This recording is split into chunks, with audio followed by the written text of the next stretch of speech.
Deer Lake Diver presents GoPro Fiasco and Drones Don't Swim.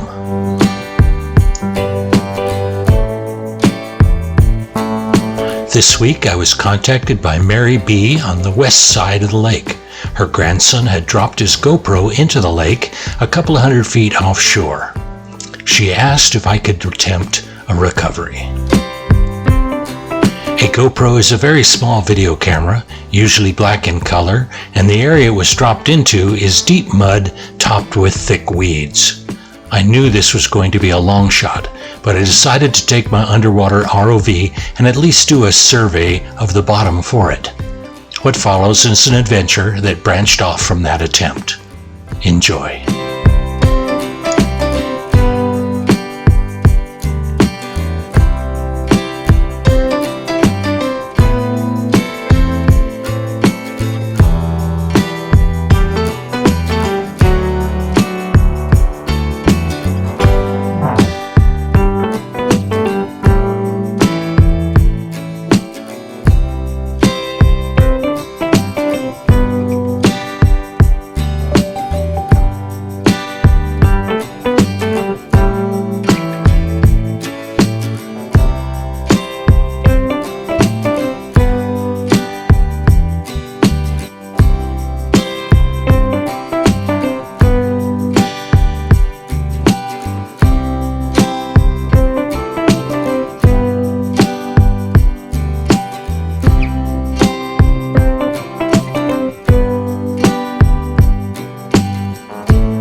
Okay, here we are back at home with the drone that I found. This is our old school type. It's not collapsible like the new ones have, but it's been down there a long time. The interesting thing here is that they used to store the video on board the drone. So there'll be a little memory card in here. And even though this drone is completely trashed, those memory cards often survive. So I'm going to go ahead and disassemble this guy and take if it's got a memory stick in it, I'll take the memory stick out, clean it up, and see if we can't get the video footage off. It'd be awesome to see the date, the time, and the circumstances by which this went in the water. That would be awesome. We'll see you in a bit. I'll let you know what I find. Okay, here we are on the bench. We're going to start disassembling the drone, see if it's got a memory stick in it. This thing smells bad. A lot of algae on it. Really pretty bad. In any case, first examination, all of the motors are completely frozen. That's expected. They're done. Underside cabling. We're just going to go start at the top, take it apart, and see where it leads us. Let's go.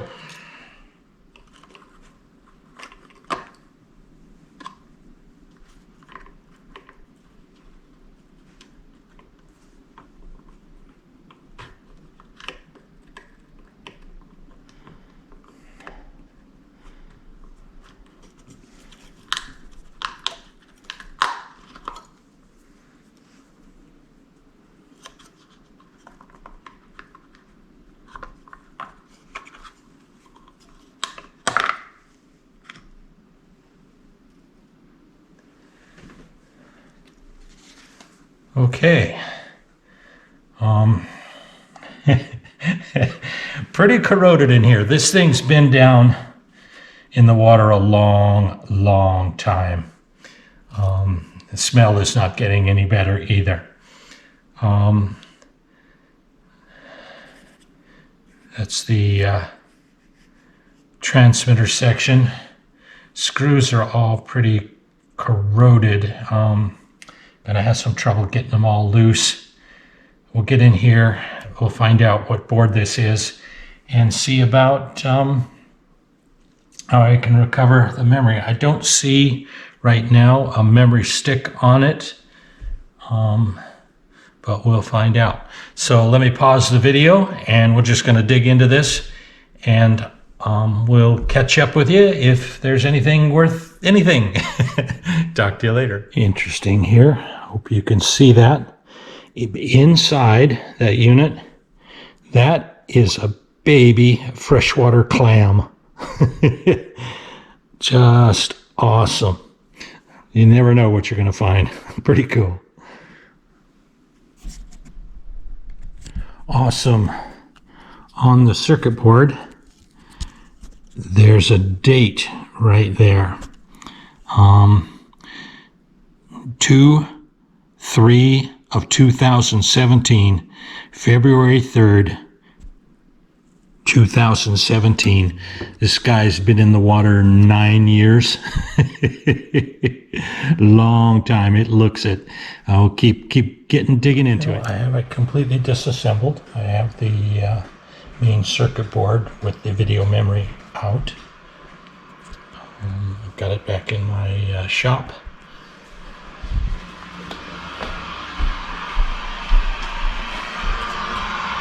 This is the main card. This is the RF module. This guy runs on Wi-Fi 2.4 gigahertz. When we power this guy up, let's go through the process here. It runs on 7.4 volts, so we're going to apply 7.4 right there. I'm going to watch the current. This is a bandwidth representation of what's transmitting. It is transmitting at about 2.4 gigahertz, but it's not making any sense in that there are no Wi-Fi signals outside of this carrier present. So you can watch, you can zoom in on that. I don't know if you can see it or not. It is, you can see the current cycling up and down, pulsing a little bit. So the processor on here is trying to boot, but it can't. The transmitter is coming up, but it's not, what's being transmitted is not organized enough to be shown as a Wi-Fi signal. I don't see any access points when I scan for Wi-Fi channels. So we've done what we can. I'm sorry, it would have been really cool to pull the data that's on that card and to watch this guy crash. But 9 years ago in the water, that's just too long for this to work. Anyway, we'll see you in the next video. Bye-bye.